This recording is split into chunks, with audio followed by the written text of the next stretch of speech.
Lieutenant Sarah Phoenix Martinez pulled her dusty jeep up to the gates of Forward Operating Base Sentinel in eastern Afghanistan. The morning sun beat down mercilessly on the compound, and she could already feel sweat forming under her flight suit. Through her aviator sunglasses, she watched the guard approach with the lazy stride of someone who had seen too many new faces come and go. "Papers," the guard said, barely glancing at her. Sarah handed over her orders, watching his expression change as he read. His eyes flicked up to her face, then back to the papers, then to the A-10 Thunderbolt II patches on her shoulders. "You're the new Warthog pilot?" he asked, disbelief clear in his voice. "That's what it says," Sarah replied evenly. The guard shook his head and waved her through. As she drove into the base, Sarah caught glimpses of soldiers stopping their conversations to stare. She had grown used to the looks over her 8 years in the Air Force. At 32, she had more combat hours than most pilots twice her age, but that never seemed to matter when people first saw her. The base buzzed with activity. Humvees kicked up dust clouds as they moved between buildings. Soldiers hurried between the mess hall and their barracks. In the distance, she could hear the rhythmic thump of helicopter rotors and the occasional roar of jets overhead. Sarah parked near the operations building and grabbed her gear bag. As she walked toward the entrance, she heard voices from around the corner. "Great, just what we needed," someone was saying. "A woman flying close air support. This mission's going to be a disaster." "I heard she's some hotshot from back home," another voice replied. "Probably never seen real combat. Phoenix, right? More like chicken. I bet she turns tail the first time she hears gunfire." Sarah paused, her jaw tightening. She had heard worse, but it never got easier. She took a deep breath and rounded the corner, coming face to face with 3 Navy SEALs in desert camouflage. The tallest one, a man with sergeant stripes and a face like carved stone, looked her up and down with obvious disdain. Well, look what the Air Force sent us." "Sergeant," Sarah read his name tape. "Williams, I'm Lieutenant Martinez. I'll be providing close air support for your team." Williams snorted. "Support, right. Let me guess. You've been flying cargo, runs and training missions your whole career." "Actually, I have over 200 combat hours in Iraq and Afghanistan," Sarah said calmly. "Combat hours," Williams repeated mockingly. "Flying high and safe, dropping bombs from 20,000 feet. That's not combat, sweetheart. That's playing video games." The other 2 SEALs chuckled. One of them, a younger man with corporal stripes, shook his head. "This is what happens when they start lowering standards. Next thing you know, they'll be sending us Boy Scouts for backup." Sarah felt her face flush, but she kept her voice steady. "I'm here to do my job, gentlemen, whether you like it or not." "Your job?" Williams stepped closer, his voice dropping to a growl. "Your job is to stay out of our way when things get real. We don't need some pilot who's going to panic the first time bullets start flying." "I've never panicked in my life," Sarah shot back, her composure finally cracking slightly. "Sure you haven't," Williams said with a cold smile. "We'll see about that tomorrow when we're depending on you to keep us alive." As the 3 SEALs walked away, Sarah heard one of them mutter, "This mission's cursed before it even starts." Sarah stood alone in the Afghan dust, her fists clenched at her sides. She had fought this battle 100 times before, in training, in previous deployments, in the bars back home. But it never got easier. Every time she had to prove herself all over again. She made her way into the operations building, where the cool air conditioning provided some relief from the heat. The building hummed with activity. Maps covered every wall, marked with red pins and colored zones. Radio chatter filled the air, mixing updates from patrols with weather reports and supply requests. Colonel James Reeves looked up from a tactical map as she entered his office. He was a weathered man in his 50s with gray hair and tired eyes that had seen too much war. "Martinez," he said, extending his hand. "Welcome to FOB Sentinel. I hope you're ready to work." "Yes, sir. Thank you, sir." Reeves gestured to a chair across from his desk. I'll be straight with you, Lieutenant. The SEALs aren't happy about getting a new pilot right before a major operation. They've been working with Captain Johnson for 6 months, and they've developed a good rhythm. What happened to Captain Johnson, sir? Appendicitis. Had to be medevaced out yesterday. Bad timing, but that's war. Reeves leaned back in his chair. The team you'll be supporting is good, very good. But they're also set in their ways, Sergeant Williams especially. He's lost men before due to inadequate air support, so he's protective of his team. Sarah nodded. I understand, sir. Do you? Reeves studied her carefully. Because tomorrow morning those men are walking into a hornet's nest. Intelligence suggests there's a high-value target in a compound about 50 miles north of here. The problem is, the compound is heavily defended, and it's in a valley surrounded by mountains. If something goes wrong, you're their only way out. The weight of responsibility settled on Sarah's shoulders like a lead blanket. She had been in high-pressure situations before, but never with a team that actively distrusted her abilities. I won't let them down, sir, she said. I hope not, Reeves replied, because if you do, good men will die and their deaths will be on your head. That evening, Sarah sat alone in the officers' mess, picking at a plate of reconstituted mashed potatoes and something that might have been chicken. Around her, conversations flowed in a dozen different languages and accents. Marines from Detroit sat next to Army Rangers from Texas, while Air Force mechanics from California shared stories with Navy corpsmen from Maine. But Sarah ate in silence, replaying the day's encounters in her mind. She thought about her father, a Vietnam veteran who had encouraged her to join the military despite his own bitter experiences. She thought about her mother, who still worried every time Sarah deployed. Most of all, she thought about the mission tomorrow and the men whose lives would depend on her. Mind if I sit? Sarah looked up to see a young medic with kind eyes and a gentle smile. His name tape read Chen. Sure, Sarah said, grateful for the company. Chen set down his tray and extended his hand. Doc Chen, I heard you're the new pilot. Sarah. Martinez. And yes, I'm the new pilot everyone seems thrilled about. Chen chuckled. Don't take it personally. The teams get attached to their pilots. It's like changing your wingman in the middle of a dogfight. From what I hear, they think I'll be more of a liability than an asset. Williams is tough on everyone, Chen said between bites. He's lost 3 men in the last year, good men, so he's extra careful about who he trusts. Sarah nodded, understanding, but still stung by the reception. For what it's worth, Chen continued, I looked up your record. 200 combat hours, Distinguished Flying Cross, Air Medal with 3 oak leaf clusters. That's not exactly the resume of someone who's never seen action. Thanks, Sarah said, feeling slightly better. The thing about the teams, Chen said, lowering his voice, is that they judge you by what you do, not what you say. Tomorrow you'll get your chance to show them what you're made of. After dinner, Sarah made her way to the flight line to inspect her aircraft. The A-10 Thunderbolt II sat on the tarmac like a sleeping predator. Even in the dim light of the hangar, its massive GAU-8 cannon looked intimidating. This was her bird now, her weapon, her responsibility. She ran her hands along. The aircraft's skin, checking for damage, loose panels, anything that might cause problems during the mission. The A-10 was an ugly aircraft by conventional standards, but to Sarah it was beautiful. Built around its enormous cannon, designed to survive massive damage and keep flying, the Warthog was the perfect close air support aircraft. She's a good bird, a voice said behind her. Sarah turned to see an elderly sergeant working on the aircraft's engine. His name tape read, Kowalski. You know this plane? Sarah asked. Been working on Warthogs for 25 years, Kowalski said with pride. This one's special.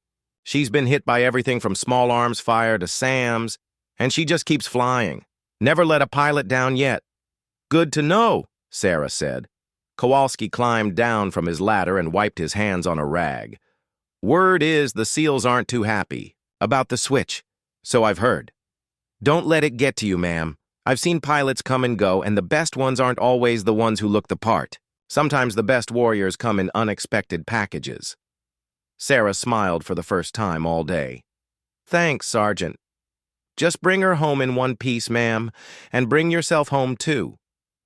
As Sarah walked back to her quarters, she could hear the sounds of the base settling in for the night. Generators hummed, providing power to the essential systems. Guard dogs barked in the distance. Somewhere, a radio played country music softly.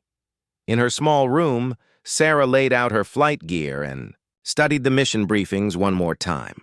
The target was a compound nestled in a valley between two mountain ridges. Intelligence suggested it was being used as a staging area for attacks on coalition forces. The SEALs would insert before dawn, conduct surveillance, and if the target was confirmed, they would call in airstrikes to destroy it. Simple enough on paper. But Sarah had been in combat long enough to know that no plan survived contact with the... Sarah's alarm buzzed at 0400 hours. But she was already awake, staring at the ceiling of her quarters. Sleep had come in fragments, interrupted by dreams of burning aircraft and the faces of men she had never met, but whose lives now depended on her. The pre-dawn air was cold as she made her way to the flight line. Stars still dotted the sky, but the eastern horizon showed the first hints of dawn. The base was quiet except for the essential personnel preparing for the day's operations. In the briefing room, fluorescent lights cast harsh shadows across the tactical maps. Sarah took her seat at the back, noting how the SEALs clustered together at the front, their body language making it clear she wasn't welcome in their circle. Colonel Reeves entered with his usual brisk efficiency. Gentlemen, ma'am, this morning's operation is a go. Weather is clear, winds are light, and satellite intelligence confirms increased activity at the target site. He clicked a remote, and a satellite image appeared on the screen. The compound sat in a narrow valley, surrounded by rocky hills and sparse vegetation.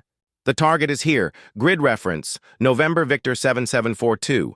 Intelligence suggests 15 to 20 combatants, possibly including a high-value target responsible for recent attacks on our supply convoys. Sarah studied the image, noting the limited approach routes and the way the mountains funneled any aircraft into a narrow corridor. It would be like flying through a canyon with guns on both sides. Insertion will be at LZ Alpha, approximately 2 kilometers south of the target, Reeves continued. Overwatch will be established on Hill 421, providing visual confirmation of the target before any strikes are authorized. Sergeant Williams raised his hand.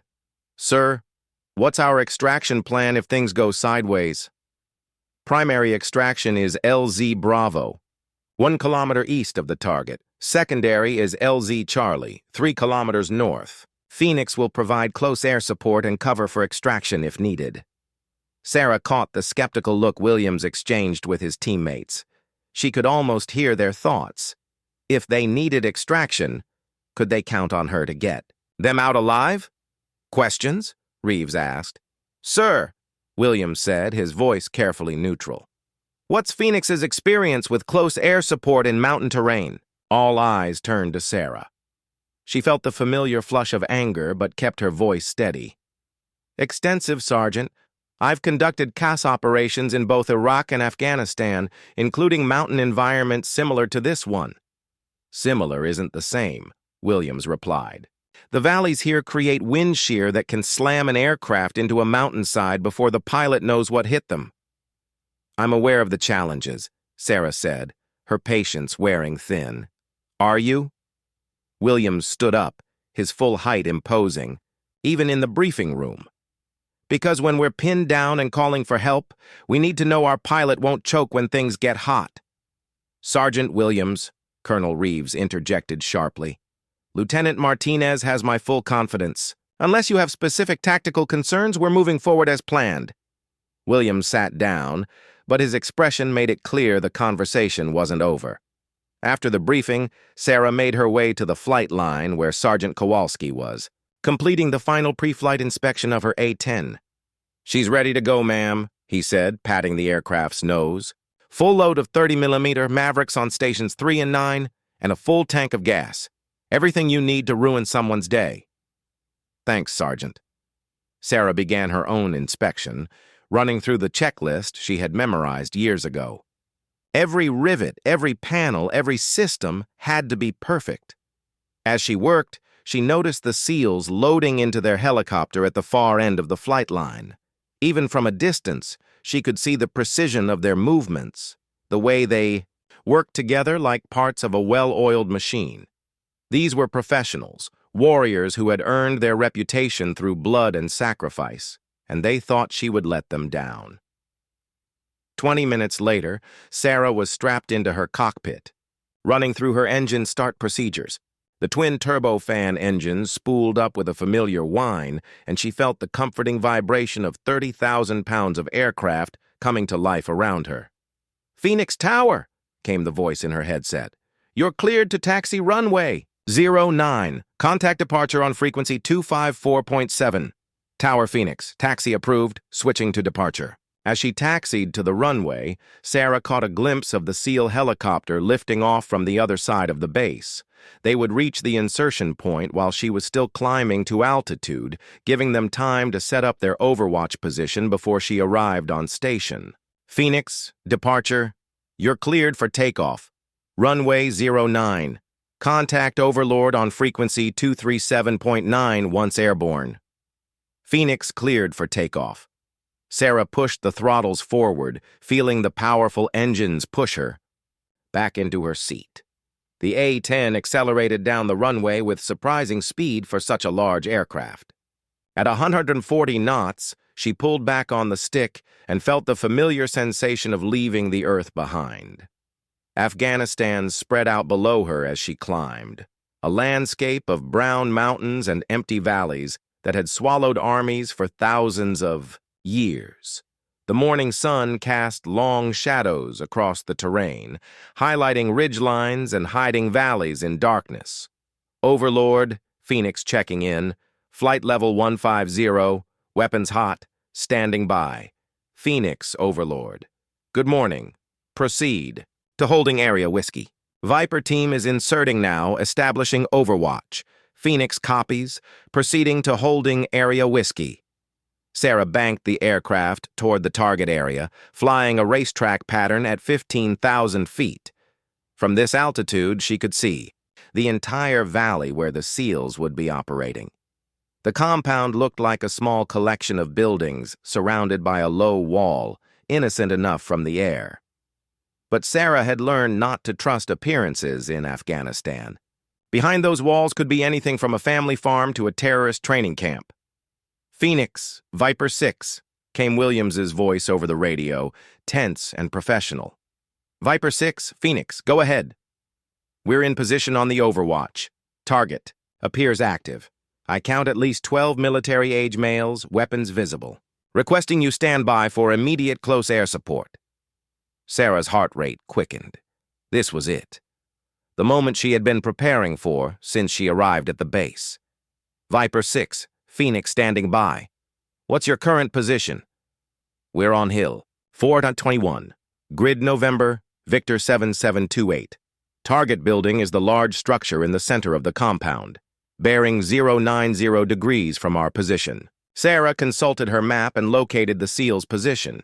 They had a good view of the target, but they were also exposed on the hilltop with limited escape routes. "Viper 6, be advised I have eyes on your position.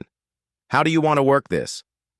"Phoenix, we're going to observe for 15 minutes, get a pattern of life, then call in strikes if confirmed hostile." "Can you give us a show of force first? Let them know they're being watched." "Viper 6, Phoenix, show of force, copy." Sarah pushed the nose of the A-10 down and accelerated toward the valley. The aircraft dove through 12,000 feet, then 10,000, the mountains rising up on either side like giant stone walls. She leveled off at 8,000 feet and roared over the compound at 400 knots, the thunder of her engines echoing off the valley walls. Through her canopy, she could see figures in the compound below scrambling for cover. "Nice pass, Phoenix," came Williams's voice, and for the first time she detected what might have been approval in his tone. Sarah climbed back to altitude and resumed her holding pattern, watching the compound through her targeting pod. The figures below had definitely been spooked by her pass. Several were now moving weapons and equipment into the buildings. Phoenix Viper 6, target confirmed hostile. We've got multiple individuals with AK-47s. What looks like an RPG team, setting up near the main building, and someone on a radio talking very excitedly. Requesting immediate airstrike on the main building. Viper 6 Phoenix, confirm you want strikes on the main building, danger close to your position? Affirm, Phoenix. We're good on the distance, light them up. Sarah selected a Maverick missile and locked onto the main building with her targeting pod. The infrared seeker found the heat signature of the building and locked on with a satisfying tone. Viper 6 Phoenix, Maverick inbound, time of flight 20 seconds. Keep your heads down. Phoenix Viper 6, we're buttoned up. Send it. Sarah squeezed the trigger. The Maverick missile dropped away from the aircraft with a whoosh of rocket motor ignition, leaving a trail of white smoke as it accelerated toward the target. Through her targeting pod, Sarah watched the missile impact the center of the main building in a brilliant flash of fire and debris. Secondary explosions rippled through the structure as ammunition and fuel cooked off.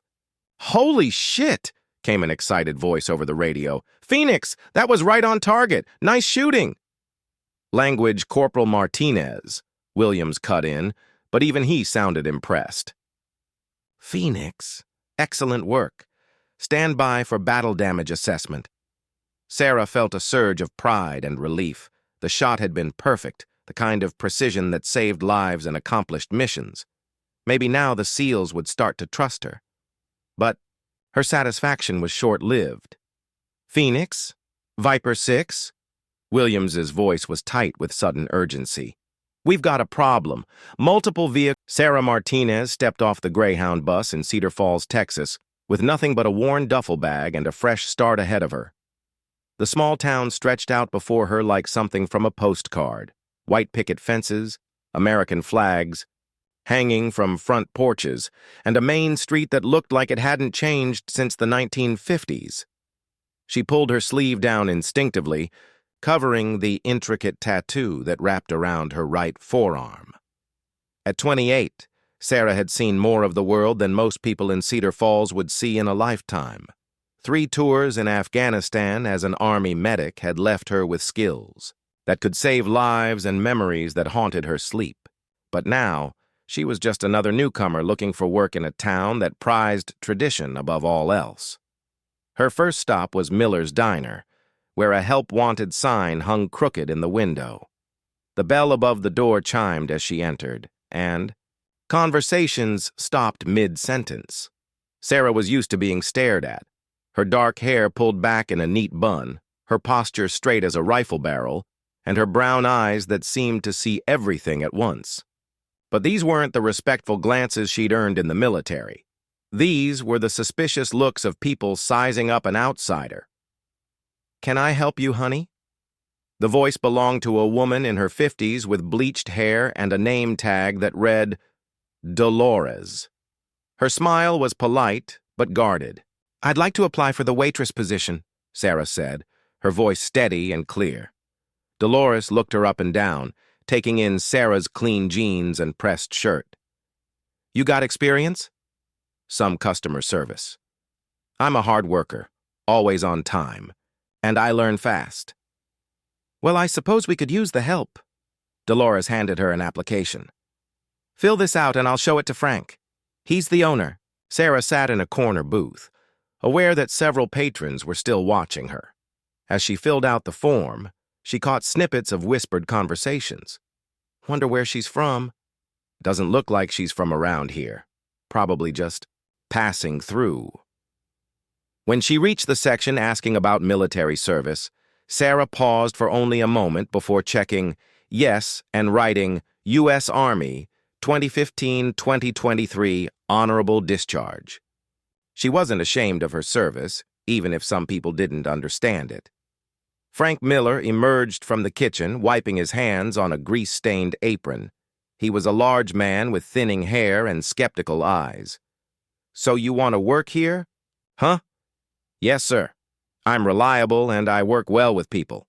Frank glanced at her application. Army, huh? You one of those women trying to prove something? Sarah kept her expression neutral, though his tone rankled her. I'm someone who served my country and now I'm looking for honest work. Well, I suppose we could give you a trial run. But this is a family establishment. We don't tolerate any nonsense here. You start tomorrow at 6 a.m. Uniform is black pants, white shirt, and keep yourself looking neat and clean. As Sarah stood to leave, her sleeve rode up slightly, revealing just the edge of her tattoo. Frank's eyes narrowed. And keep those decorations covered up. This is a respectable place. Heat rose in Sarah's cheeks, but she simply nodded. Understood, sir. That evening, Sarah sat in her small rented room above Henderson's hardware store, looking at the tattoo that had caused such a reaction. It was beautiful work, an eagle with spread wings, its talons gripping a banner that read, Honor, Courage, Commitment. Beneath it were the names of her fallen brothers and sisters in arms, surrounded by delicate flowers that represented hope and remembrance. It had cost her 3 months' pay and took 12 hours to complete, but every line meant something. She thought about Master Sergeant Williams, whose name was etched in elegant script near her wrist. He'd saved her life during a mortar attack. In Kandahar, throwing himself over her wounded body while she worked to save a local child caught in the crossfire. The tattoo wasn't just ink. It was a memorial, a promise, a piece of her soul made visible. But Frank Miller and the people of Cedar Falls would only see trouble, rebellion, someone who didn't fit their narrow idea of what a proper woman should be. Sarah had faced Taliban fighters, treated wounds that would make most people faint, and carried wounded soldiers to safety under enemy fire. She wasn't about to let small-town prejudice break her now.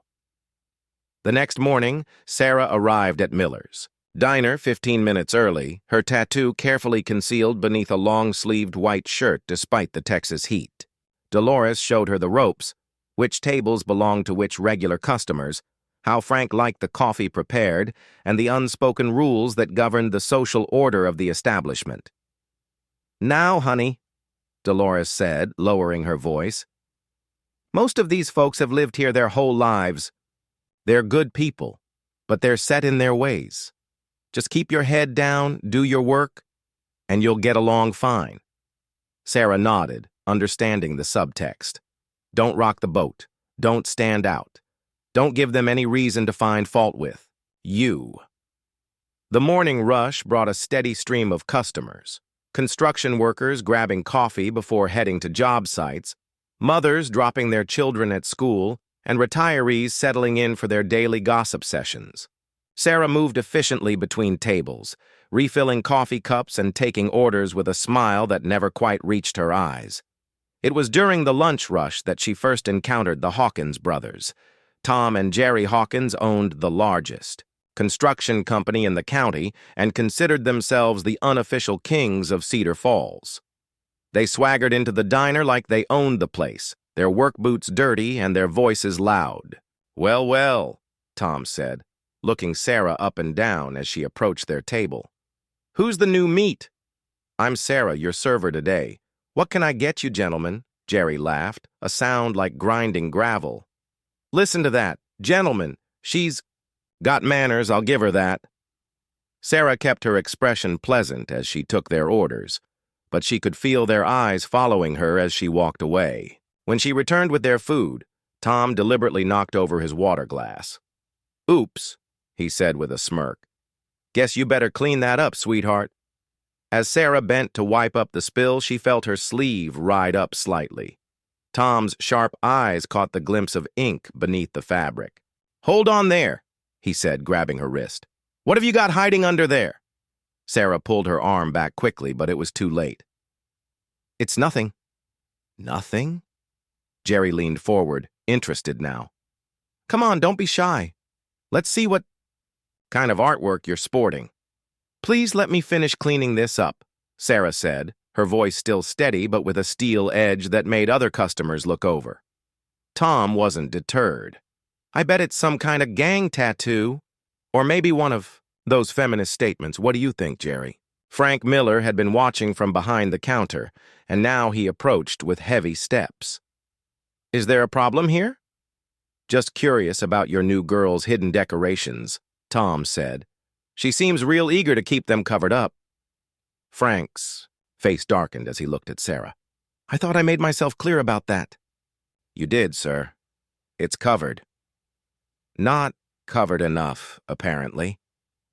Frank's voice carried across the suddenly quiet diner. "This is a family establishment. We don't need customers wondering what kind of person is serving their food."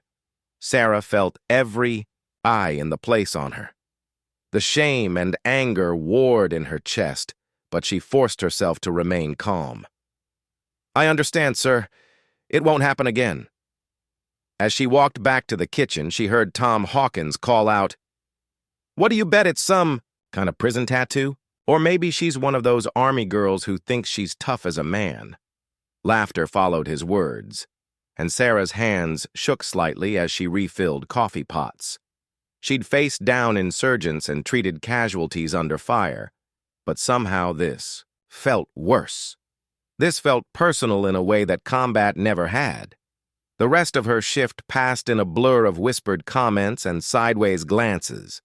When closing time finally came, Sarah helped clean the kitchen and dining room in silence, her mind racing with doubts about her decision to stay in Cedar Falls. As she was leaving, Dolores touched her arm gently. "Don't mind them, honey. Small towns can be hard on newcomers. Give it time." "Thanks," Sarah said, but she wasn't sure time would make any difference. That night, she sat in her small room and stared at her reflection in the cracked mirror above the dresser. The woman looking back at her had served her country with honor, had saved lives and made a difference in the world. But here in Cedar Falls, she was just an outsider with questionable ink and a past that didn't fit their comfortable assumptions. Sarah rolled up her sleeve and looked at the tattoo again. Master Sergeant Williams smiled at her from a faded photograph. On her nightstand, the last picture taken before that final patrol. She could almost hear his voice. "Martinez, you've got more courage in your little finger than most people have in their whole body. Don't you ever forget that." She wouldn't forget. And she wouldn't let the Tom Hawkinses of the world drive her away from the new life she was trying to build. But as she drifted off to sleep, Sarah couldn't shake the feeling that her trial's eye